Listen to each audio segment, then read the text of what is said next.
Hello friends, and welcome to the Hanged Man in the Moon. I have a special treat for you. I received in the mail the Tarot of Oneness by Robyn Voisey, and this is a very unique deck. But if you recognize the name Robyn Voisey, it may be because she is the creator of the exquisite Glow Oracle. Now the Glow Oracle is very unique. It's an oracle deck based on creatures, mostly sea creatures, but other creatures as well, who are in some sense either iridescent or bioluminescent, and the colors in this deck are just stunningly, beautifully, amazingly wonderful. And I highly recommend this deck. But today we're looking at her new tarot deck, which was a Kickstarter campaign. But I'm going to put this side by side with the Spacious Tarot. And I got the deck from Robyn Voisey a little bit because of how much I love the Spacious Tarot. There are some similarities between them. So I'll put them side by side so we can see them together and also see how each one of them is unique. So friends, if you're interested in seeing this and seeing this, stay tuned. I'll turn the camera down and we'll take a look together. Here we go.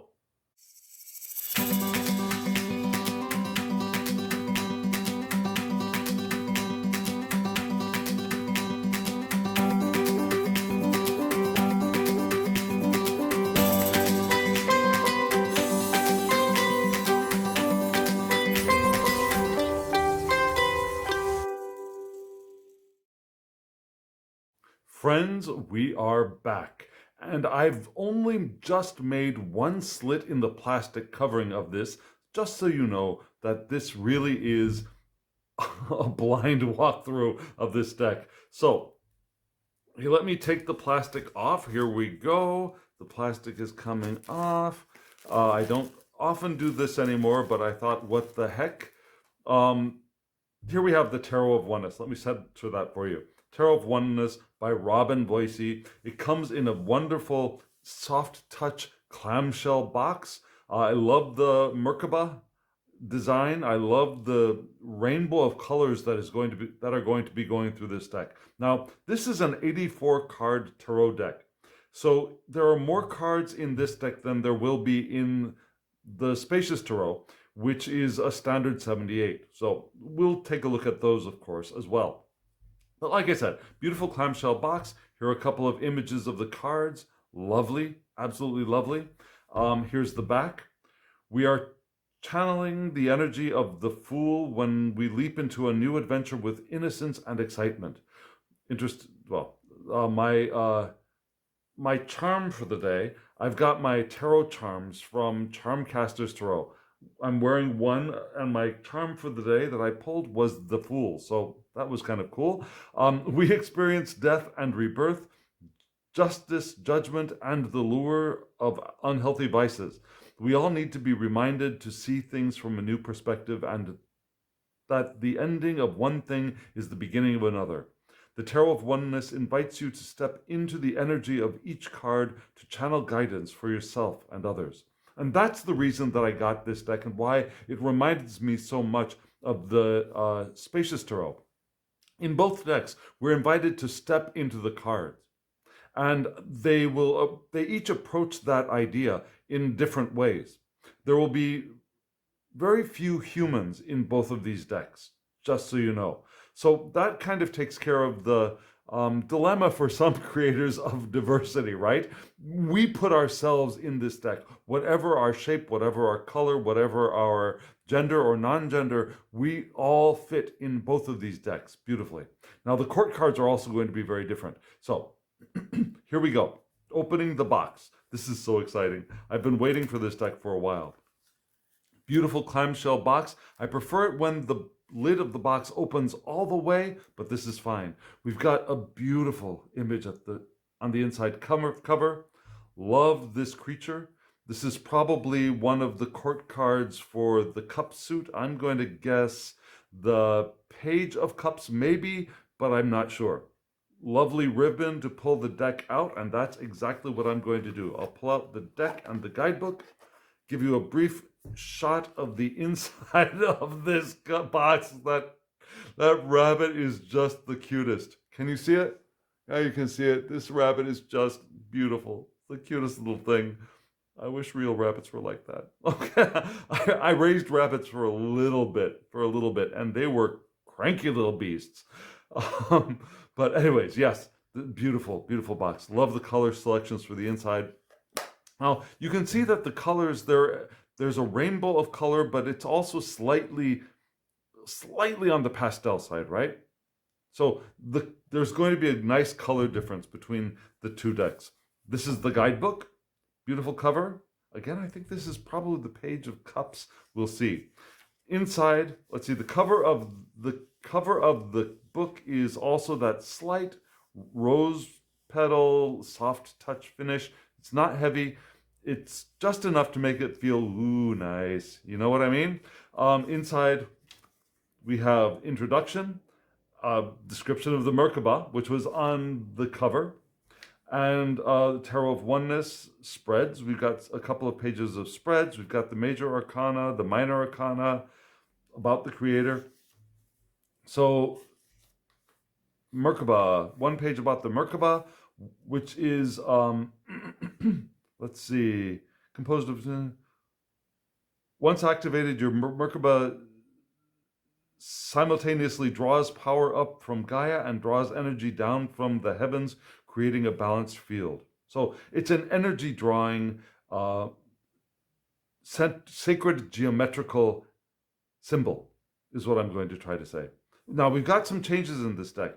The Hanged Man has become perspective, Death has become death rebirth, and Judgment has become awakening, just so we can try to remember that together. One spread, two spreads, nice. Don't need that many. So for the Major Arcana, we got a picture of the card, large enough to see very clearly. We've got keywords, we've got reversal keywords, and then we've got a description of the card, or meanings of the card, or ideas around the card. And then we've got symbols in the card, like hiking boots.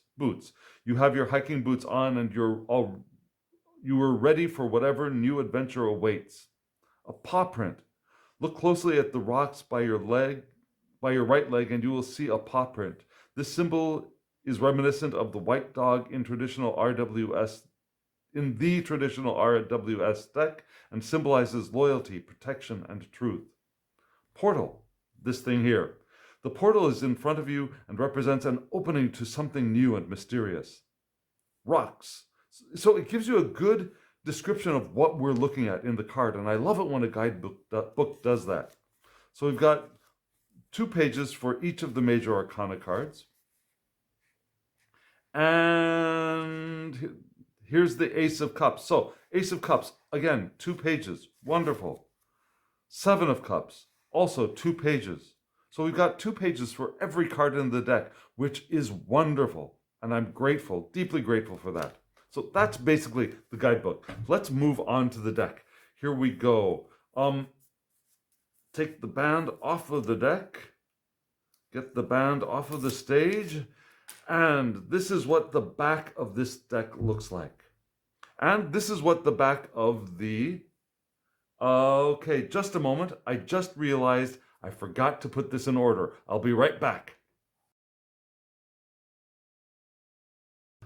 I'm sorry, friends. This may look reframed. It took me a long time to get this deck back in order because I had a bit of a distressing moment. As I was putting it in order, it looked like there was a card missing from this deck. And it's actually the card that made me fall in love with this deck from the moment I received it a couple of years ago.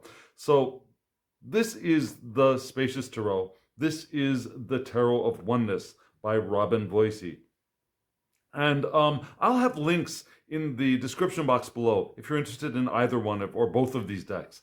Again, I don't get any money if you use those links. They're just there for your convenience. Now you can see that the Spacious Tarot is smaller than the Tarot of Oneness. Yeah, let me put one on top of the other. So there's the Spacious Tarot is actually a small deck. Yeah.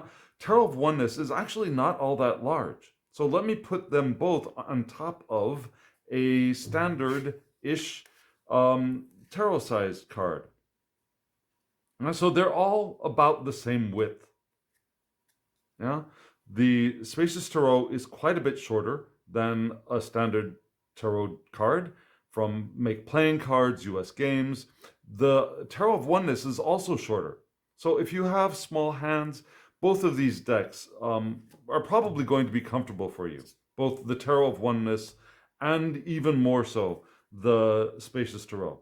But you see the backs are very different. I love the backs of both. You can also see that my deck is quite worn. I used this for a couple of years for my daily draws, my Spacious Tarot. It's the first deck that I really felt like was my soul deck. And I'll show you particularly the couple of reasons why I felt that way. But here they are. The backs, beautiful backs. I love this slightly pastel rainbow of colors that are here in like cloud formations. Beautiful, beautiful card. Back. Okay, so we've seen the backs. Now let's look at the fronts of the cards. So we've got the Fool at the top here, and we've got the Fool at the top here. Now, as far as cardstock goes, the cardstock on this has that just slightly rose petal finish, but not enough to make it stick in the least. Yeah, so there's just a bit of softness on the card. Actually, on both of the cards. So we've got a similar idea in both here for the Fool, right? We've got a cliff. This one, we've got a cliff going off into the distance. Here we've got feet walking off of the cliff. But these feet could be anybody's feet, right? Whereas here, we have no humans at all. I like both of them for very different reasons. I like the idea of a void here, looking more symbolic than this, which could actually be some rock out in the middle of the nowhere with little plants here and there. But this void here makes it seem a little bit less like a real cliff that we're jumping off and more like a symbolic cliff to me. And I like both of them. And we'll notice that the color palettes are surprisingly similar, which is interesting. Different, but similar. Let's move on to the Magician. Lovely, lovely. So we've got human hands here. We have the symbols for the 4 elements. We have air, we have water, we have fire, and earth. With this energetic, beautiful, prismatic rainbow coming up from the hands, and yet they could be anybody's hands, right? Here we have the 4 symbols floating in space with the lemniscate. We don't have the lemniscate in this card, which is interesting. So, moving on to the High Priestess, and I really love this High Priestess in the Spacious Tarot. Yeah, what do we see? We see in the middle, in this conch shell, by the ocean, we see water and a reflection of the moon in the water, which is such a clever idea. Here, we have a more expected, you just take the lady out, and so we've got the scroll, we've got a more modern looking table perhaps with these candles beside. We've got a pool of water behind, another arch, an arch with a crescent moon, and maybe we can imagine that there's a larger ocean in the background there. Love the dots of light here, the spirit lights perhaps that are floating in the air. Love the palm trees on the ground, the meditation cushion. So this could be anybody's meditation space to me. Which is a good image for the High Priestess, right? The Empress. Now, these are very, very different ideas of the Empress, right? Here we have an Empress, a mother elephant with her baby in the Empress with butterflies. Here we've got an open field of wildflowers with a regal-looking eagle from the Empress's shield in like a Tarot de Marseille or a Rider-Waite-Smith deck. Now there's that shield with the bird. There's the bird. Here we've got butterflies and the mothering elephant. And we can place ourselves in that space of the mother caring for the baby elephant, right? And here we have the emperor. So interesting, right? We've got a lion. We don't know if this is a lion, a male lion or a female lion, but this lion has the ankh of power. We have the orb of the royal orb, I guess we'd call it. We've got a pride out there in front. In the Spacious Tarot, we've got the symbol of poppies, red poppies, all in a row, which gives us that red, gives us that structure, gives us the power of the emperor, I believe. And I believe poppies are associated with the emperor often. And the Hierophant. Human hands, but only human hands, right? They could be anybody's hands, holding a book with the keys. So we've got some Rider-Waite-Smith symbols here, but do you notice here in the background, we also have a Shinto door. We have the yang, or in Chinese, yin yang. We have the Om. We have the Buddhist wheel, or the Jainist wheel. We have the Christian cross. We've got a lot of. We've got here's the Jainist, the hand with the wheel in the center. We've got all of the. There's got to be a Star of David back there somewhere. But we've got. It looks like we've got Islam here. All of the religions represented here. Coming out of the book, perhaps, with the keys, with the rose window in the background, with the bird, a little bit Christian, right? But looking like the Holy Spirit, if you ask me. But that's because I'm reading from a Christian context. That's who I am. Somebody else might see that bird in a completely different way. Okay, going on to the lovers. Oh, beautiful, beautiful. We have interesting. They both went with this DNA strand kind of image. Although we have what looks to me a very female presenting figure right here with a heart, but that's fine. That's fine. I prefer this one a little bit more, just because we have no humans there. We get to put really ourselves with and whoever we want to put there with us, instead of having this figure being fairly determined for us, if that makes sense. But I love that they both went for this twining light ray of what looks like DNA to me. Okay, the lover. Ooh, so here we have a choice for the lovers. You can put your lover being a boy lover or a girl lover. I guess that's fine. That solves that little bit of a problem, if there is a problem. But I almost prefer not having any humans from the Spacious Tarot. Here we have the Chariot. Okay, interesting. They both went with water for the Chariot. I guess perhaps because in the Golden Dawn system, Cancer is associated with the Chariot, and Cancer is a water sign, right? Here we've got a boat with two dolphins and a Merkaba right there. Was there a Merkaba? Were there Merkabas hiding elsewhere? I don't recall seeing them. Yeah, I don't recall seeing any other Merkabas. This is the first one I see again, here with the Chariot. Two dolphins instead of two horses pulling or guiding, I should say, the boat. They're not tied to the boat, right?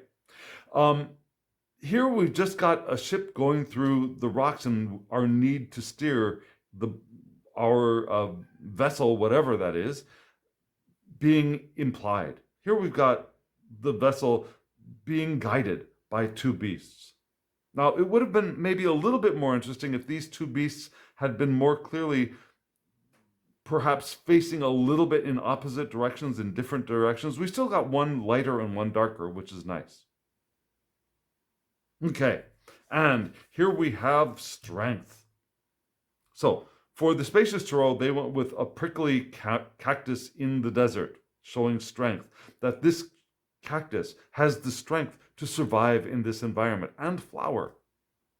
Here, instead of a lion and a human with a lemniscate, we've got the lemniscate here. We have a bear and a human hand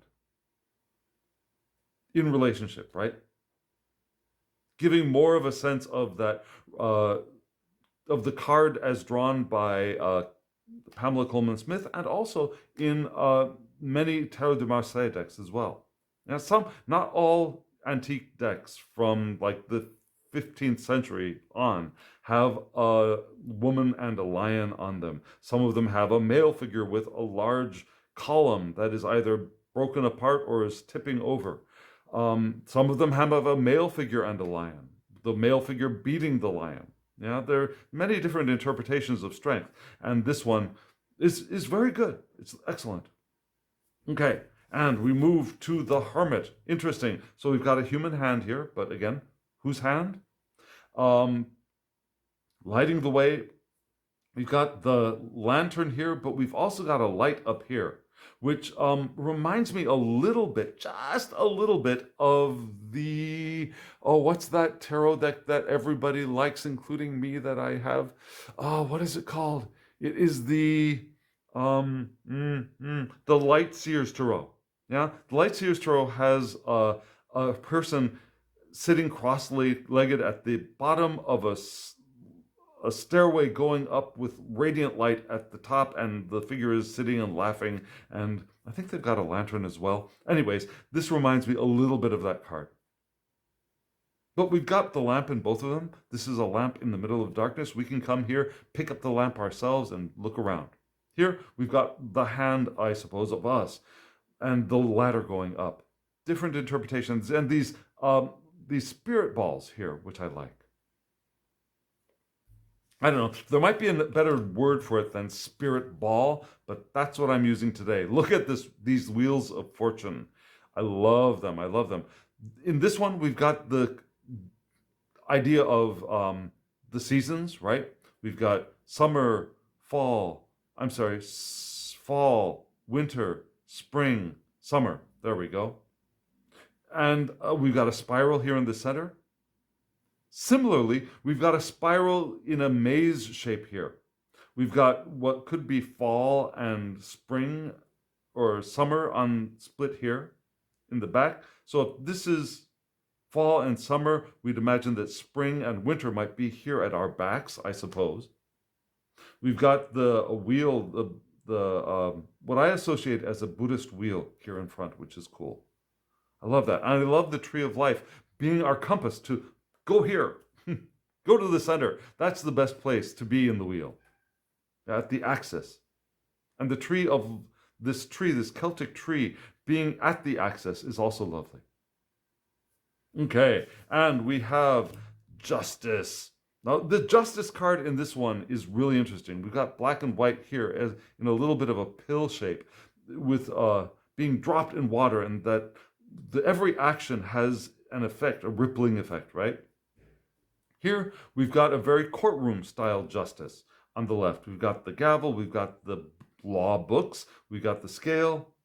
Very courtroom-like justice card, whereas this one is more of a karma kind of justice card to me.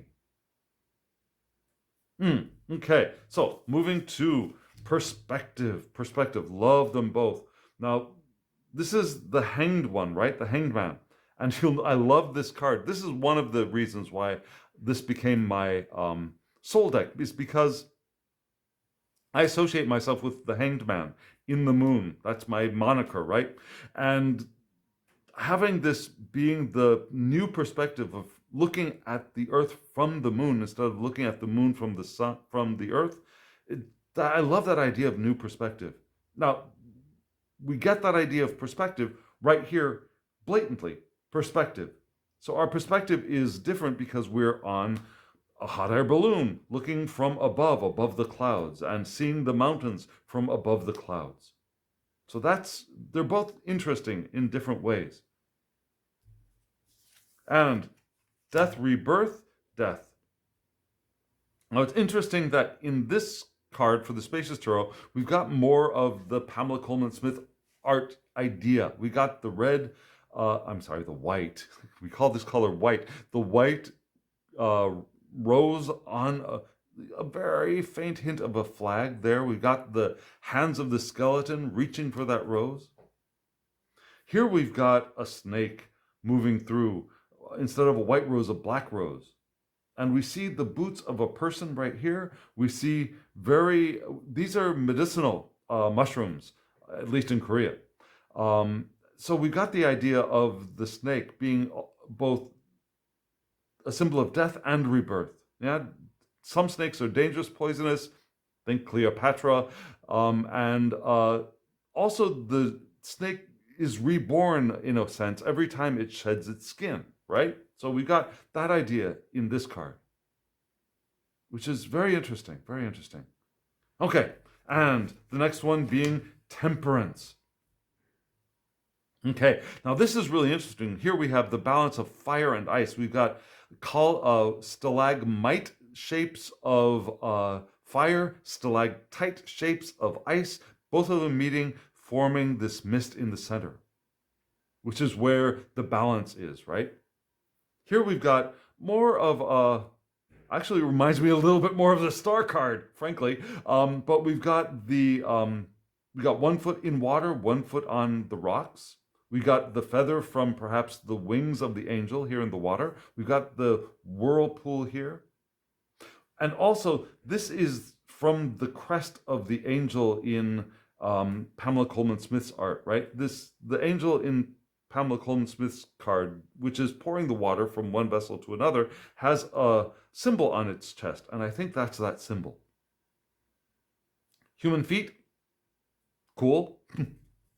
And oh my God, look at that devil. So I love this devil. I love the intensity of the color. I love that the devil is reaching through the fire in this card. I also love this one, because the devil can also be an indication of us getting lost in our addictions, in our thoughts, in our fears.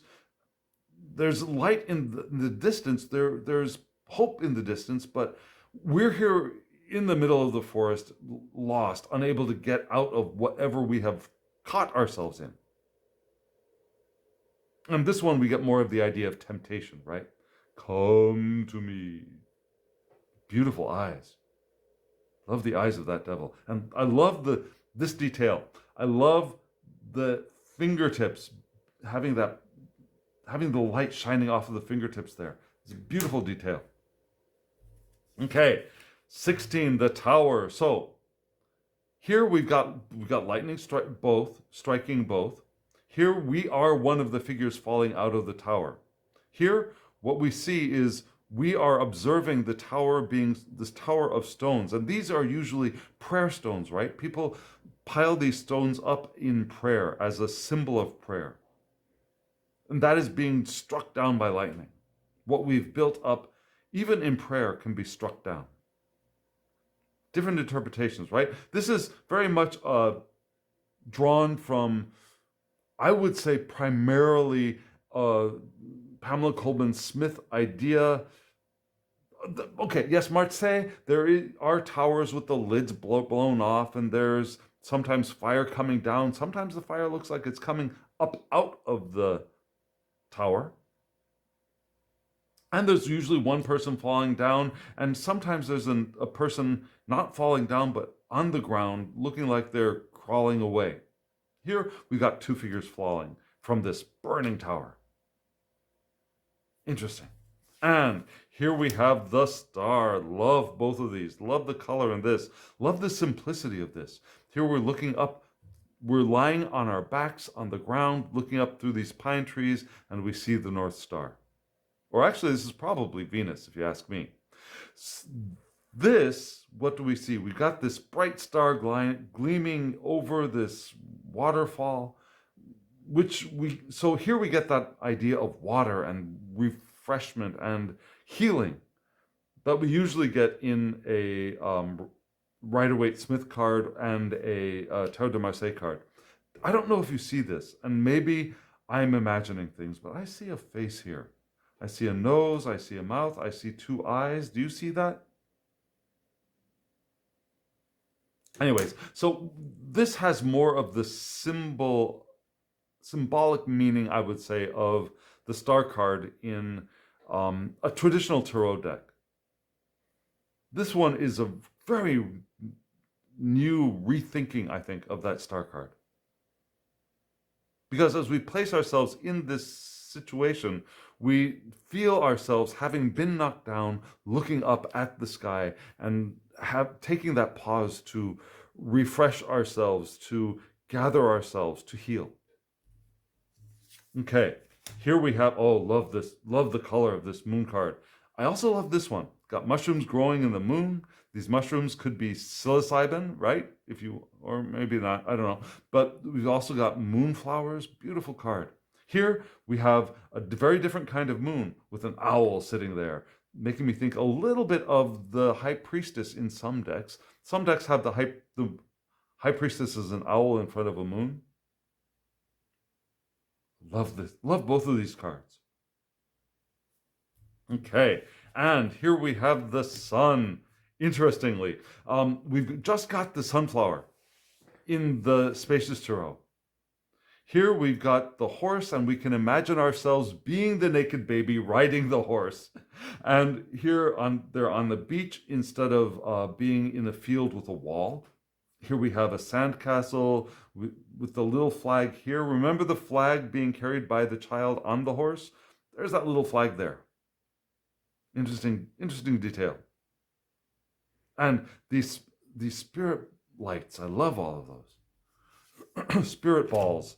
So instead of judgment, we have the awakening. Now, the first time I saw this judgment card, I was not really sure what to do with it, how to read this, what to see. But now I see. Here we are in this cold, dead space, and in front of us there's a portal to a light, bright space, and the path goes through the portal, and that space is full of life and full of light and full of joy even. Here in the Tarot of Oneness, we've got a hand reaching out for what is probably an angel in the mountains. We don't see the grave. We can imagine that, I suppose. We don't see what kind of an angel it is, except that it has wings, which is interesting. Okay, moving on to the world. Ah, yes, the world. Butterflies. Interesting choice. Now, that's something that I don't quite get right off the bat. Monarch butterflies. They migrate from one place to another, long distances, actually. I'm not really sure why. Oh, okay, I'm starting to see stuff. Okay, so we've got the eagle, we've got the angel, we got the bull, we got the lion here in the clouds. And so the monarch butterflies in the migration are heading through that central space between those four the four evangelists, the four signs of the zodiac, the four winds, whatever you want to call those things. There are many ideas of what to call them. Here, what do we have? We've got the idea of a world image with a whirlpool, water, mountains, and then we've got the constellations for each of the signs. We've got Scorpio here. We've got, I believe that's got to be Aquarius there. We've got Leo here, and that's got to be Taurus. Interesting. Okay, so that's the major arcana. Let's go into the minors. Oh, no, wait. So we've got those extra cards. Extra cards being the higher self, which is interesting. Love the colors. Love that my higher self has a rainbow. Thumbs up for that. Now, personally, I prefer eternal self or something that isn't so. When we say higher, it implies lower. When we say inner, it implies outer. And those are all references to a 3D material realm, physical realm. What I consider what we call the higher self, our spirit form, is not part of the material realm. It's not higher, it's not lower, it's not inside, it's not outside, it's not, what's another one? Greater or smaller. It's the eternal nature that we are. And that's what I prefer calling that, our eternal nature, rather than higher self. But that's the shorthand that a lot of people are using these days, is higher self. Again, I don't like the word higher in that. I think it misguides us. Life force, energy, perfect. And we've got some sacred geometry here. What could be perhaps a flower of life, I guess, in the background. Love that. Love this little creature crawling up the tree. Do you see that little bitty creature? Love the energy flowing up the tree as well. Beautiful. And we have oneness. Beautiful, beautifully rendered. You got to have good eyes to read this, the titles of some of these cards. But can you see oneness down there? If you can, you'll have no problems with this deck.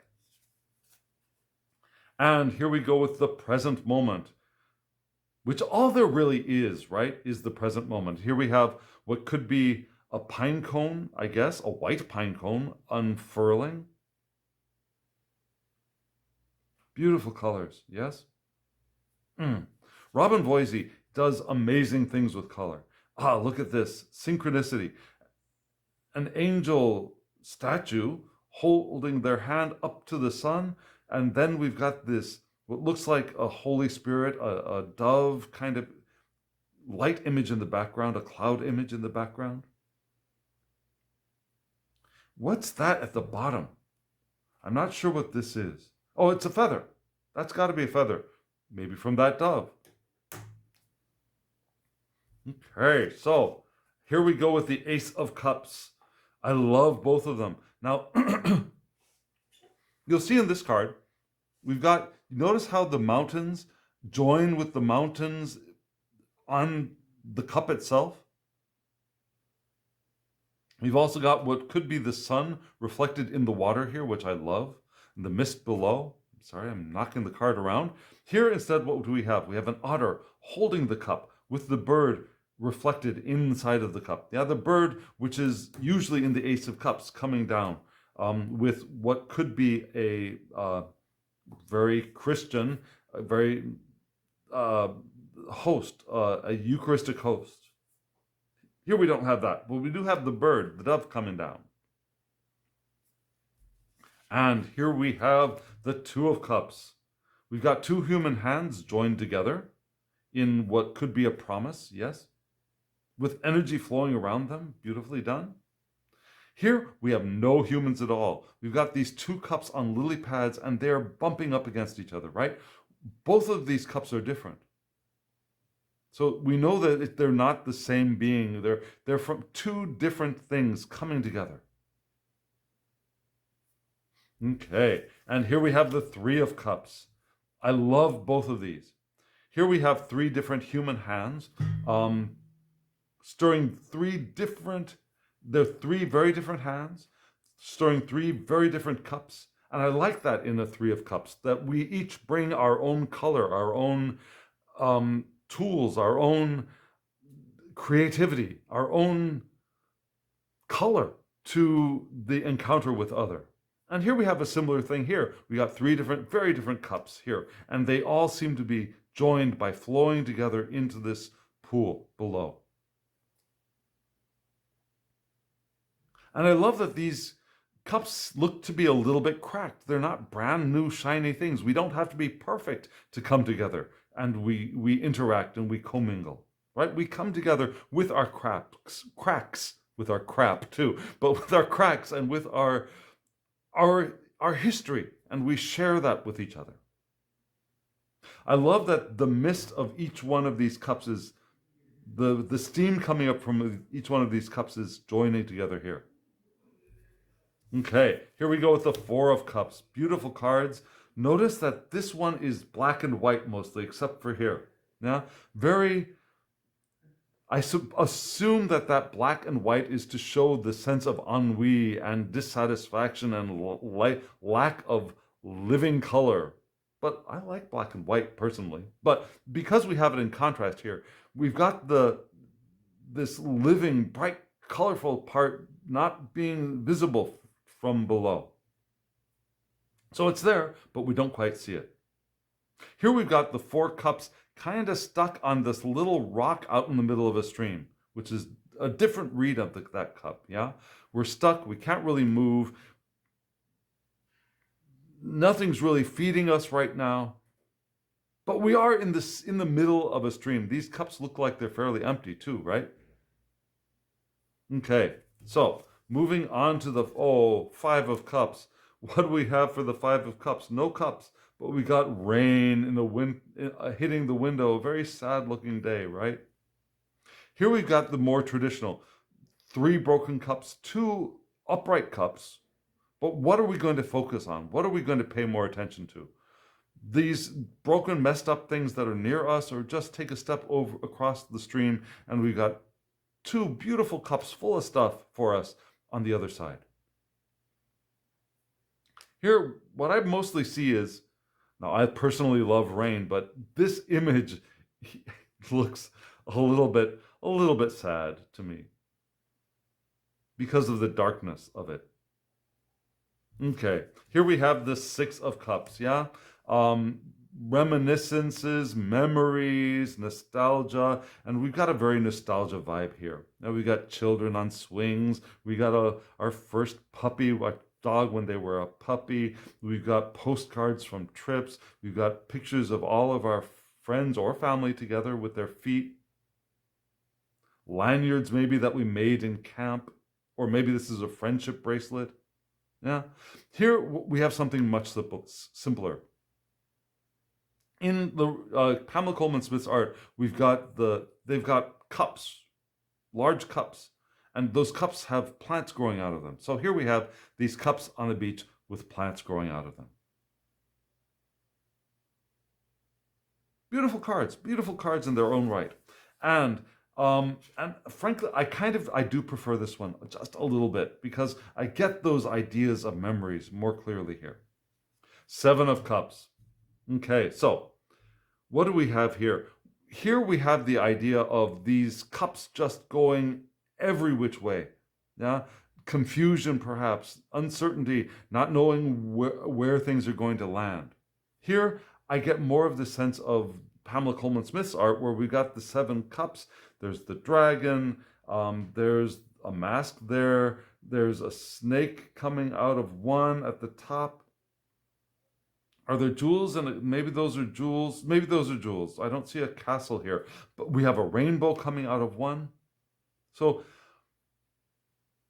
this is more the way I read the 7 of Cups. I see these not as illusion, but as possibilities, as daydreams, as things that I want to create for myself. All I got to do is choose, right?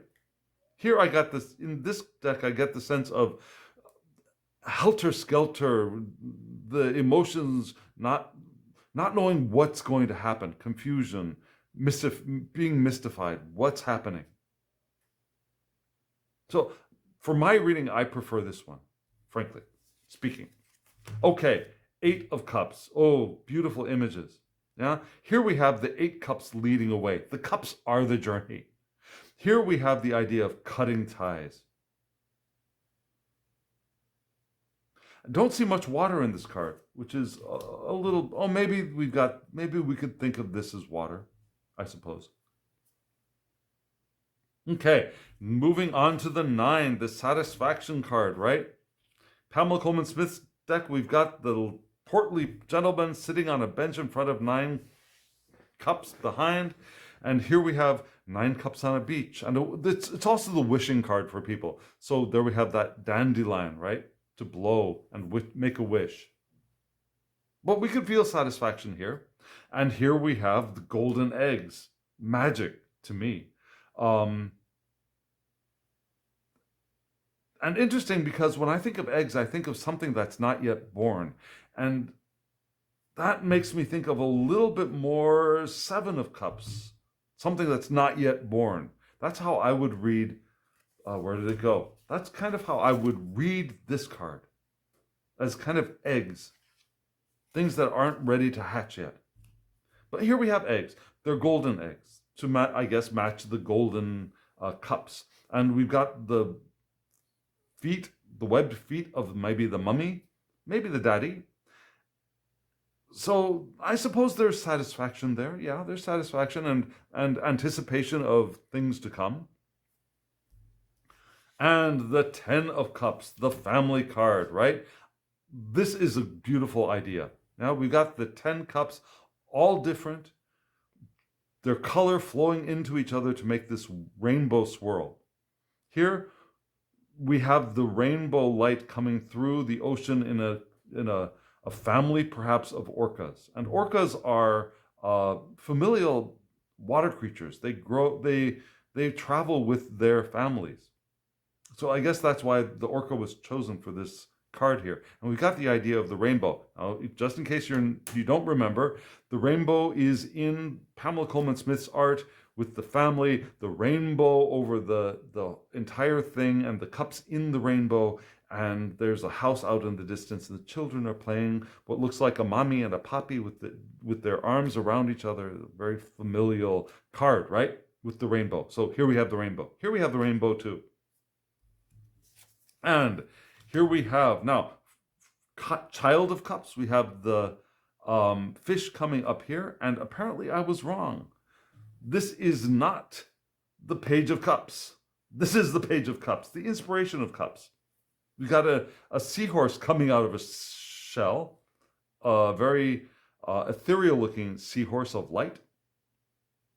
We got a heart here drawn in the sand to give that idea of love, of intuition, of surprises. Instead, we've got here a carp poking its head up out of the cup, which echoes the idea of Pamela Coleman Smith's art, where the young, very beautifully clad young person is out on the beach with a cup and a little fish's head is poking up out of it. Here look at this. So Action of Cups. Action is the knights, right? We see a figure on a horse riding through this beautiful, romantic-looking tunnel of flowers. Here we have the Explorer of Cups, the fish coming down to explore the cup in the water, being the active one of the suit. And here we have Spirit of Cups for the Queen in the Tarot of Oneness, and in the Spacious Tarot, Guardian of Cups. I like both ideas. We do have a human in this one. We don't have a human. Here we have very queenly looking, if you ask me, carp coming up to a cup with a rose, with a lotus in it. Beautiful image. Here we have stingrays and other fish at the feet of the Spirit of Cups. I love the coral as well. Okay, and here we have the Embodiment of Cups. So this is the final stage of manifestation, I suppose, of the cups in this deck, I mean. Here we have the Elder of Cups. The cup is up above water, and the Elder is below in the water, stable, looking up at his, her, their cup. We got the idea of the ship here, which is in Pamela Coleman Smith's art, the ship on the water. In Pamela Coleman Smith's art, the king is sitting in a turbulent sea. Here we have the Embodiment of Cups with a ship there. We've got sea creatures here on it with the royal throne.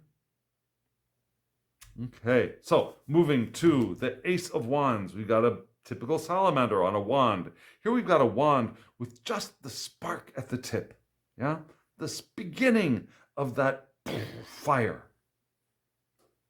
And salamanders are the spirit animal of the wand suit, right? Here we have the Two of Wands. Here we have two wands, the light and the dark coming together to spark a new idea, a new vision. What am I going to do? Here we have the idea of somebody holding up a disc to see what they're going to do. How is this going to change? Because it looks to me like this, maybe it's not different. I see. So this is more of a lens. I see. Okay, so get it. This is a lens being held in the hand and focusing in on the direction they want to go in. That's that idea of looking into the future. Where do we want to go? What do we want to create? Here we have the Three of Wands. So in Pamela Coleman Smith's art, we got the guy up on the rocks with 3 sticks in the ground looking out at the ocean and ships in the ocean. And here we're on the ship in the ocean moving forward, which is actually more active. We've really started the journey ourselves, not sent other people out on the journey for us. Here we have 3 wands already glowing very brightly, lighting our path forward, which also gives us that idea of this is the way we're going, and we've started on our journey. 4 of Wands. Interesting, interesting. So here we have 4 wands, 2 light, 2 dark, glowing very beautifully, looking like they're in relationship with each other. Love that. Here we have that idea of the party. 4 of Wands is the celebration card. It's, for me, a milestone card, but it could be a wedding celebration. It could be a celebration of many different things. It could be a homecoming. And here we have that idea of people getting together to celebrate. Very, very human-centric. Here we have, it could be anyone or anything, but that coming together of power and perhaps a little bit of resting against each other, resting with each other at this moment. Because here the light wand is resting against the dark wand. Here the dark wand looks like it's resting against the light wand, if that makes sense.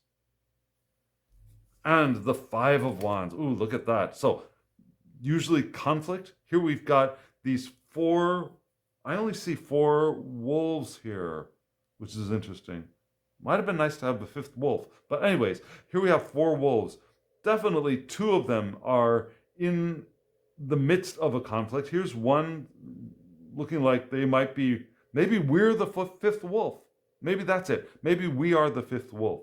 And this, we're in challenge with this one. These 2 are in challenge with each other. And we got this one wolf in the background looking on and saying, well, that's it. That looks interesting. I'll sit here and watch this. Nothing better on TV. And so here we have the actual, we have 5 wands here, either in conflict or in sport, banging up against each other. And we see that some of these wands here are shining brightly. Some of them are smoking, right? Smoke here, shining bright. Oh, smoke here.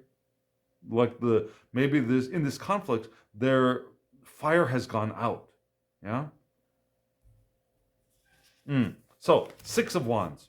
The congratulations card, right? The victory card. Here we've got the laurel wreath, 6 cards forming an arch for us to walk through. The red ribbon. Love the red ribbon. Here we have paparazzi to me. Now we've got, yay, you are a celebrity now, is what I see here.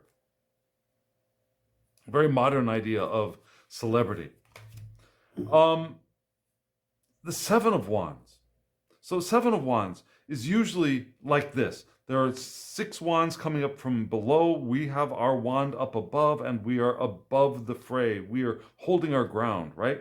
Here we have, we're below. And it looks to me like this ship here is the one that is holding its ground. So are we the attackers in this position? Or have we found our safe haven in a cave? Maybe that's it. Maybe we found our safe haven in a cave with these sharks. Now, I'm not told, I don't know, maybe are these dangerous sharks? Not all sharks are dangerous. And these people, if these are dangerous sharks, these people actually, even though they are above us, are in perhaps more danger than we are here in our cave. Interesting. Something to think about. And here we have the 8 of Wands, the fast movement, right? Here we have the 8 wands flying through the air in the Spacious Tarot, in the night air with the all sparky. I like that these are flying through the air and not looking like they're coming down like missiles. I prefer this to actually Pamela Coleman Smith's rendition of that, where the wands look like they're shooting down to the ground. At least that's the way it looks to me. The 8 of Wands here, we've got what looks like perhaps a car on a road moving quickly. But it looks like we're moving in this direction, right? Looks like this is behind us. Because things coming at us in a normal car don't look like they're blurry. It's the things shooting by on the side that look blurry like this, right? So it looks like we've come from there and we're moving this way. Does that make sense? And that might affect our reading. This might show us where we are going if this card is in a spread, right? Do you read with directionality? If you do, let me know in the comments below. So here we have Nine of Wands. Love this. This looks a little bit like a Tarot de Marseille card to me. Yeah, we got this one flowering wand in front of the 9 woven wands in the background. Here we've got these 9 baby turtles trying to make it to the ocean. Are there 9? Let me check.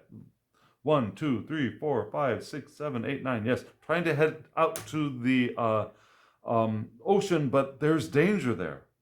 Now this danger looks much more present, much more dangerous than what I would normally read in a Nine of Wands. What I think of the Nine of Wands is there's usually the guy standing in front of these 8 wands behind him with holding one. He's a little bit beat up. He's got a bloody bandage on his forehead, but he's still standing, right? We don't see any present danger to that character. These look like they're about to die to me. So this card is a little bit more worrisome than I would normally read a Nine of Wands as. Now, I would read this more as I'm still standing and I can flower, I can bloom where I am. These babies got to get going. Right? 10 of Wands. Okay, so 10 of Wands, the burden card, right? Now, don't really get so much of the idea of burden in this card for the Spacious Tarot, to tell you the truth. I mean, we can imagine that we're here carrying all of these, and it's kind of heavy. But it's not so obvious. Although we do notice that these wands are no longer sparking, right? The wands were not sparking here either in the 9. The last time they sparked was in the 8. And it looks like maybe they've burnt themselves out. Maybe. Here we've got a person dragging this heavy load behind them. And we see this path of how far they've gone, and it looks like there's still a ways to go. So we got that idea of the burden being carried along with us in this card, very clearly. Okay, so Inspiration of Wands, we got that idea of the flame creating this beautiful rainbow above. Love that, the crystals in the background. Here we've got the salamander the little baby salamander going up the wand, which is just starting to spark again. Now that idea of fresh ideas, not being a little bit big, not quite knowing what to do with it. You get that in this one. Not really sure I get that in this one, but still I do see all this possibility and potential flowing from this one little flame in a small tea candle. Let's see. Okay, so Action of Wands. We've got a desert, and we got this path of light going through the desert here in the Spacious Tarot. Oh, we see here's the shadow of the horse and the horse person, the rider. Here's a larger salamander. This salamander is much more able to manage their wand in the Spacious Tarot, right? Beautifully done. And here we have the Spirit of Wands. Okay, or the Guardian of Wands. This guardian here is able to manage themselves in the midst of all of this flame. We have very obvious flame in this card, which we did not have. I mean, there's this burst of energy behind the explorer. There's a little spark here, but here we have a raging fire below. And this queen, this guardian, would normally be a queen in a Rider-Waite-Smith deck, is able to handle it and connect with it and do it safely from their perch, right?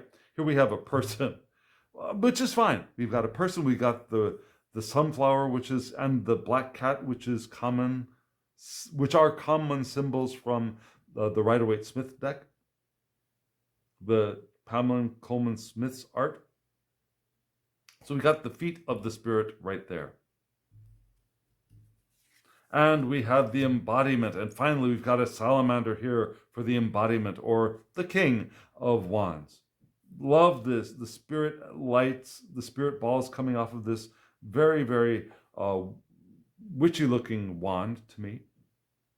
Crystals here in the background. We got the red for the fire, the red for the wand suit. Here we got the Elder of Wands with their wands bursting with sparkly light and full of power and energy and majesty and perhaps even leadership. Lovely. Lovely, lovely, lovely. Going on to the Ace of Pentacles. So here we've got this. I love this one because we get the idea of seed. The seed has to get into the ground. It has to start growing. It has to be nurtured for it to grow. But we got the seed, and it's flying, and it's alive, and it's carrying life. Here we got a fish holding a pentacle up above the water, which is interesting. But we got this idea. These look like cherry blossoms to me. They might be apple blossoms, but still, it's that idea of spring, right? And through this pentacle, we've got this rainbow of light, which is cool. So here we have the Two of Pentacles. Can you see the two pentacles? They're in the background. They're a little bit faint. There's one, there's two. I can just barely make out a kind of maybe lemniscate there. But we got the idea of the juggler, right? The juggler's batons. Here we have the two discs with the lemniscate right there. They're floating in air, similar to perhaps a Tarot de Marseille deck. Or we can imagine that we are juggling these, right? And here we have the Three of Pentacles. We've got three different hands coming in to work on this project. We've got a schematic, a blueprint, well, a sepia tone actually, of construction to be built. We got the Three Pentacles with rainbows in them. I love the rainbow lights inside of the pentacles. This is the other reason. This is actually the first reason that this Spacious Tarot became my spirit deck, became my soul deck. Look at the spelling. Three of Pentacles. Instead of Pentacles, it's Penatcles. The Three of Pentacles. Now, I am slightly dyslexic. Full disclosure. And so this is me. This is the way I do things. So because this deck presented itself with a characteristic of mine, I fell in love with this deck wonderfully. Now, I'm not saying that the creators are dyslexic. However, I did not see that this was a problem until somebody else pointed it out to me, that it was Pentacles instead of Pentacles. Now I've got it in my brain and I can see it, but I did not see this being wrong for a long time until, again, somebody pointed it out. And so I love this deck. I love this deck, particularly because of this card. Now, I love this as well. We've got that real Rider-Waite-Smith image, the symbols from the Coleman-Smith deck, very present there. Here we've got the three Pentacles, Pentacles in the ground, and we got three different trees, and these are collaborative trees. They form an interwoven network of roots in the ground, and we got that idea of them working together here, I think. Here we have the Four of Pentacles. Now we got this very stable four nests, or four pine cones, I should say, on the tree. Here we have four. So here we have four pine cones. Here we have four pentacles being hoarded by a squirrel. You notice the paws there, right? Up in the tree. Kind of that greed image, but natural greed, right? Okay, Five of Pentacles. We've got this creature. I love this Stonehenge image here. I know it's not really Stonehenge, but I get that feeling from these rocks standing there. The sacred space that this poor, kind of beaten up animal is trying to get to. Feeling destitute, feeling knocked down, trying to find their safe magic space. Here, Five of Pentacles, we've got poor person out in the snow, no shoes, the holes in the socks. We get the light from the church glowing onto the snow. So we've got basically a similar idea from Pamela Coleman Smith's art here. And we can place ourselves in it. And the Six of Pentacles, yeah, the generosity card. Here we have two nests and we have 6 pentacles, and these could be, they're very different, right? And they could be going into any one of these nests. We've got the idea of cycles, of motion of the wheel of resources. Here we've got that idea of begging for stuff, which we don't really have in this, but is also an equally not necessary or adequate, but something in between, an equally valid reading for this card, right? And that comes from this 5. We got this poor person with nothing, so this poor person maybe we could think of as us having nothing, and us now slowly beginning to gather resources from the generosity of others. I mean, that's one way to look at the progression through the pentacles in this deck, I suppose. And here we have the 7 of Pentacles, yeah, the waiting for things to grow, to be waiting for the harvest, watching things. Now, this looks a little bit early in the process to me, yeah. This thing has just started to sprout in my mind, and it's time to plant it.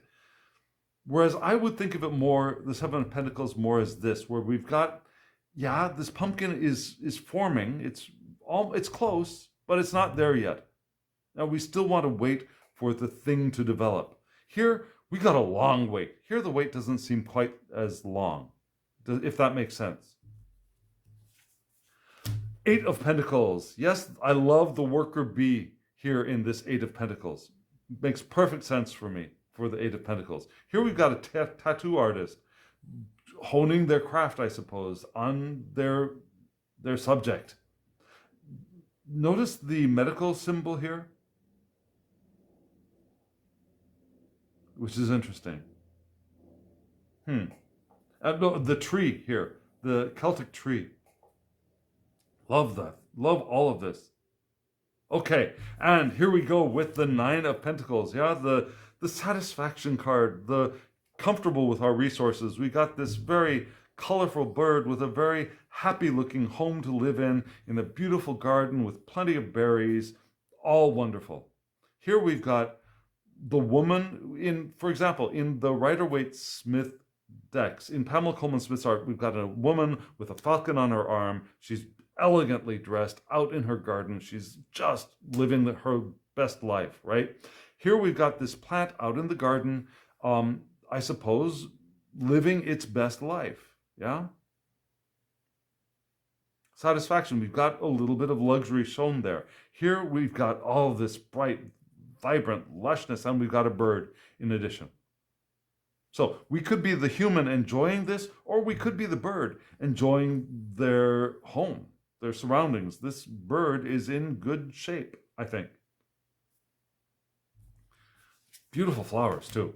Okay, the 10 of Pentacles.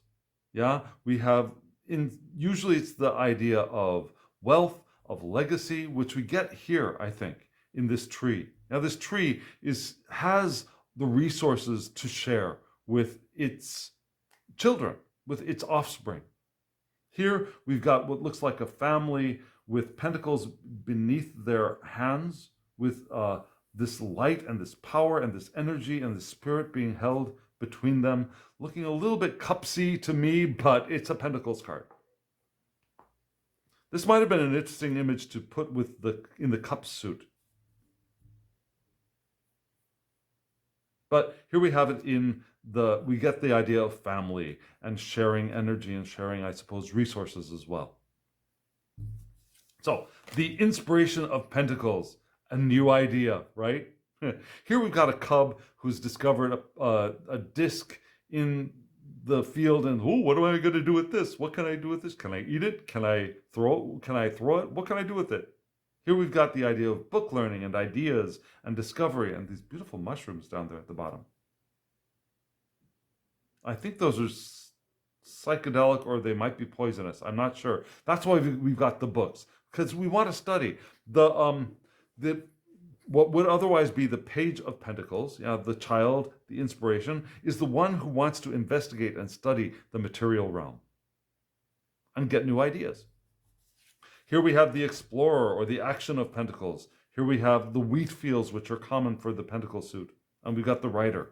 Here we've got a very adult-looking bear exploring very slowly their territory. And the Knights of Pentacles, which these both are in other decks, are the slow ones, right? They steady progress, reliability, taking care of business step by step. And I really get the idea of step by step with this bear here. But we get that here as well. This is probably a farmer with their fields of wheat. They do the daily tasks to grow their stuff.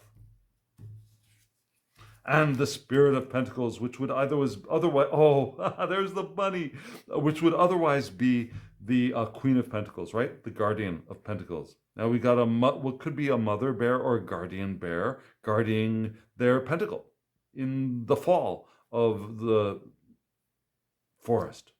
Here we've got this cuteness. This bunny is just too cute for words. Now we are, I suppose, nurturing this area ourselves. We've got roses, we've got trees, we've got a little bunny to take care of. And the bunny, that's right. The Queen of Pentacles in Pamela Coleman Smith's art does have a bunny, doesn't she? I believe that's true. That's right. Okay, so now we go to the Elder, or the Embodiment of Pentacles. And we've got the grapes from Pamela Coleman Smith's art. Now there are grapes on the King card. We got the crown, we got the purple, we got the ivy, we got the pentacle on the throne with colors shining forth from the center. Here we have the Elder of Pentacles standing up in all of their might, holding their pentacle and in their power in the earth, on the earth. Okay, so now we're going into swords. It's interesting the way that this deck ordered the suits, right? We started off with cups, and then we went to wands, and then we went to pentacles, and now we are at swords. My favorite order is from wands to cups to swords to pentacles. So that's interesting. So ace, sword piercing the clouds, right? Creating bright light. Here we have a bird, a macaw, maybe. I forget the name of this bird. If you know, let me know in the comments below. Plucking out one of its feathers. That's the new idea, I suppose. I'm not quite sure what to do with this card right off the bat. We got the idea of those two branches here, which are common for the Ace of Swords. There are those two branches which come out of the crown that the sword is piercing. I'm still not really sure what to do with this. Okay, moving right along to the Two of Swords. Here we go, the selection, right? Here we've got two swords crossed, which the woman in Pamela Coleman Smith's deck is seated blindfolded with two swords crossed, so we get that idea here. Here we've got the two feathers crossed and two different doors to go in, one green and one blue. The keys for both, so we just got to make a choice, right? The Three of Swords. Now, I honestly prefer this one because I don't actually like having to have a heart, a bleeding heart in my Three of Swords. Now, we don't have the swords piercing the heart here, which is better to me. But to me, the Three of Swords is not, it's more about the mind after the piercing, rather than the piercing itself, rather than the blood flowing itself. So what do we have here? We got our image, we got cracked glass in the shape of a heart. A heart has the hole left in where the heart should be. And we can work with that easily. I like this. I like the idea of the three things cracking the ice, because there's a little bit of blood here, But it's that cracking open that I like to focus on with the Three of Swords. The cracking open that experience has caused us, and the revelation that that will provide for us, the learning, the new understanding, the growth that that will provide for us. Okay, here we go with the Four of Swords. Look at, we got the four feathers here on the ground, meditation position, meditation, recovery, recuperation. We get all of that. We've got a singing bowl here. We've got Buddhist beads here. It's all there. Here we have a bench with four, in the snow, in the winter, with four swords leaning up against it. And we get the idea that these swords are not going anywhere, right? They're there resting in the cold. And here we go with the Five of Swords. Love both of these. Now, the Five of Swords is usually the conflict card. Yeah, winning, but at what price?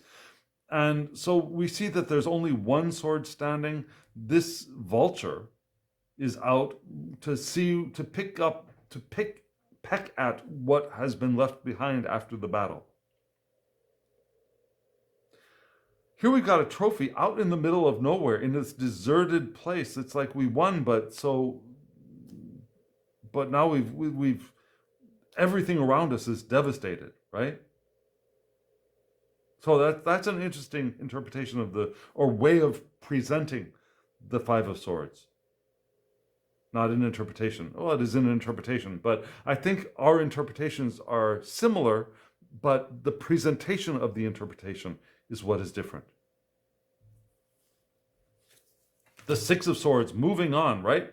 Here we got the Six Swords with the light out there in the distance. So if we move, we want to move in that direction. And maybe we want to leave those swords behind, those negative thoughts behind, those things that we want to leave behind. Here we have the six feathers in our boat as we move in the direction of that, what looks like an aurora to me. It's beautiful. And there's something, the reflection of the mountains in the water is just brilliant. Absolutely brilliant. Lovely cards. Lovely, lovely cards. And the Seven of Swords, yeah, getting away with something. Here we have the six swords creating their nice, natural, straight line, not necessarily natural, but they're nice, regular, straight lines. And then there's us. And the other way that I read the Seven of Swords is going your own way, creating your own path, not the same path that everybody else follows. And sometimes that path can be destructive if we're not careful. So we want to be careful. But we also want to go our own way. And maybe that's what this jaguar is doing up here. Is that a jaguar or a cheetah? Anyways, let's call it a jaguar. That's what that jaguar is doing here, going their own way. Maybe. I don't know. This card is a little bit difficult for me to read as well. So this is the second card that I really want to look at the guidebook for before I really start using this deck, I believe. Okay, here we go with the Eight of Swords. We've got that idea of being bound, right? Now, Pamela Coleman Smith's deck, we've got the woman bound with eight swords around her. She's blindfolded, but she can get out if she can just cut her binding ropes loose with the swords that are around her. Here we have the eight feathers, and these hands are bound, but they look like they're very loosely bound. They can get out of these knots very easily, if you ask me, if they just pay a little bit of attention. And it almost looks like these are the blindfold over our eyes, right? We just started to be able to see through this blindfold and notice how our hands are bound. Here we've got this one sword bound against this tree, but there's a way through, I believe, even in this deck. That binding can be cut by this sword here. Okay, so Nine of Swords, the Nightmare card. And so we've got two interpretations of a nightmare. Here, this poor little mousy is so scared. Looks so scared to me. There are these nine swords pointing down at the poor little mouse, and this mouse is startled and scared. Here we are in our beds, and here are things coming across. We're seeing across the veil. We're seeing ghosties and beasties, right? So the Nightmare card, very nightmare-ish. The Ten of Swords. Usually it's a figure that's dead on the ground with blood all over the place. Here we've got a cut down tree with swords piercing what's left of its trunk, right? Here we've got a shipwreck. I don't see any of the feathers here, but shipwreck, yeah, everything's just devastated. There is light out here in the distance. There is rescue, but right now we are wrecked. That makes sense. And actually, because of this light in the background, I kind of prefer this card a little bit more than this, because we don't see that clear light coming over the horizon. Although maybe we can realize that once these swords have been plucked out of this poor trunk, that it could possibly grow again. But still, this is a little bit more obvious. And sometimes a little more obvious is helpful. Here we have the inspiration of swords, right? We got a bird coming out of a box with ideas, gears, pen and paper down at the bottom. I love this child of sword here. Bird looking down between its legs past its butt to see the sword. It's like, we got that idea of a new perspective of something different. Oh, what can that be? But this is just so funny. Okay, so yeah, let's move on to the knight or the explorer or the action of swords. Yeah, we got this knight on the horse riding up the mountain to the flag, maybe capture the flag game, on an adventure. Here we have this raven standing on this sword, perhaps crying at it, maybe ready to defend itself or to attack, maybe. Here we go with the Spirit of Swords, which would be the queen, right? We got the figure with the dress, with the shoes, on a cliff, looking above and deep into... Okay, so the Queen of Swords to me is one who has clear vision, who speaks the truth, who can see past the clouds. And I get that image here. And this queen is above it all as well, right? This queen is on the perch of their sword and can also see into the distance, I believe. Her view does not seem to be blocked. There's power here. I get a little bit of unsteadiness here in this card, whereas I see more power and stability for this Queen Guardian of Swords. And finally, the embodiment of swords. We got a crown with feathers. We got the sword here. We got the butterfly, which is on Pamela Coleman Smith's art. And here we have this bird flying up above the sword in their majesty, in all of their regal power as a bird, flying into the sun. So what do you think of these decks? I think they are both lovely in their own way. Can you see how we can put ourselves into these decks as well? So I think this is a brilliant deck. And what I'm going to do is I'm going to shuffle this deck for us. Oh, I didn't mention the sides, yeah? The sides are edged with this peach, I would call it peach color. It's just a gorgeously produced deck. And you can see that they clump just a little bit, but many decks will clump just a little bit when we first start working with them, yeah? Let me show you how it shuffles, and I'll draw a card and see, okay, what is the question? The question is, what would we benefit from giving our attention to at this moment, today, whenever we are here sharing space?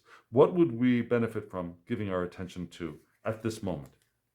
That's the question. Okay, so I'm going to need to stand up to shuffle here, because my space is tight, and it riffle shuffles beautifully. It riffle shuffles absolutely beautifully. And let's do another one. Sorry. Oh, look at that. That's wonderful. Let's see if it bridges. It bridges beautifully as well. So if you are a riffle shuffler, you will love this. Let me do one more. cut them in half, and sorry, I'm because I'm standing, the position of my hands is different. And let me do a couple of overhand shuffles as well. I'll do 3. What would we benefit from giving our attention to at this moment? What would we benefit from giving our attention to at this moment? Okay, so you'll notice that I'm not the best overhand shuffler. That's why I tend to love riffle shuffling. So they're not exactly clumping together. What would we benefit from giving our attention to at this moment? Let me try a couple more. Here we go. 1. Yeah, see, it's not the cards, it's me. I promise you, it's not the cards, it's me. I am not a good riffle shuffler. That's why I'm not a good overhand shuffler. I am a riffle shuffler.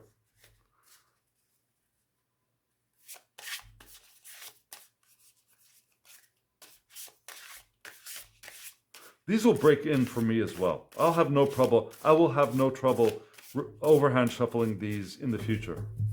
So what is a message we would benefit from hearing today? From giving our attention to today? What is a message we would benefit from giving our attention to today? And the response is justice. Okay, so let's see what the book says about justice. Here we go. Justice, yeah. Balance is what I think of. I think of keeping things even, being fair play, doing the right thing. Also, being aware of our karmic, that every action we do has a reaction, right? So here are the keywords. Defending what is right, fairness, honesty, truth, integrity, cause and effect, yes, accountability, legal matters, and consequence.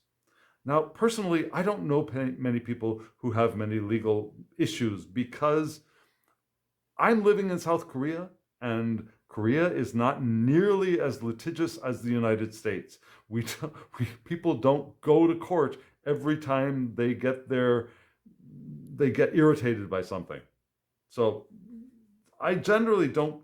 And I don't know many people who go to court, so except for when they get called for jury duty. So I don't go for legal matters and that area very often. But it is part of the card, sure. So what does it say here?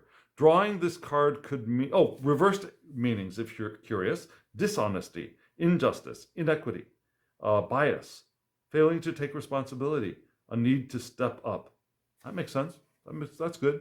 So if you want to read this deck with reversals, yeah. I mean, even the backs will help you with that. If personally, what many people will say is a deck that can't be read with reversals because you can see when the card is upright or reversed from the back. That doesn't make any difference for me. The way I shuffle, the way I draw cards, it doesn't matter to me. So, but if it matters to you, these cards are, as they say, reversible. Drawing this card could mean exactly what you think it does, that there are legal proceedings in the works, paperwork to be signed, or justice to be served in a court of law. It is also possible that you are faced with the need to be accountable for your own actions. Always lead from a position of integrity and honesty. If you do, then the outcome will be in your favor. If you don't, then you may have some hard lessons ahead. Your moral values and beliefs have been formed over many years as you've grown and experienced many different things. They may not match what others believe. With this in mind, remember that the quest for truth and justice is not necessarily about good versus bad or right versus wrong. That's an interesting point. The Justice card is also about finding balance and harmony within yourself. Is your equilibrium off? If something doesn't feel right, be honest with yourself. Explore what might be tipping the scales and seek ways to find your balance again. Be prepared to open your mind to possibilities beyond your core set of beliefs. Everything happens for a reason, and whenever and whatever situation you are in right now may give you an opportunity for expansion. So the symbols, the books, truth, knowledge, can be found in these books. The gavel, justice is served with the swing of the gavel. So yeah, that dung, dung, the decision is made. Yeah, hear ye, which is different. Okay, the scales. Scales represent a balance that is being weighed out in the current situation. So yeah, this is a great deck. This is a wonderful deck. And I might eventually read this deck and the Spacious Tarot together in spreads for one lunar cycle. That might be what I do next. We'll see. Friends, what do you think? What do you like this deck? Will you purchase this deck? I will have, again, a link in the description box below for where you can go to get this deck. I believe it's still available. What about the Spacious Tarot? Is that something you're interested in? I think this deck is also printed fairly frequently, the Spacious Tarot. Yeah? So, would you want to get this deck? Let me know in the comments below. Which one do you like better? Do you like them both equally? Do you dislike them? Let us know. And if you're still here, hit the thumbs up button so that YouTube knows that you enjoyed this and other people might enjoy it as well. It brings more eyes to the channel. And also, subscribe if you haven't subscribed. And hit the alarm bell so you get notifications of when I upload videos. And friends, now, as always, I wish you love. Oh, just a second. There. One last shot of our card for the day. I wish you love, joy, well-being, and pure awareness. Thank you.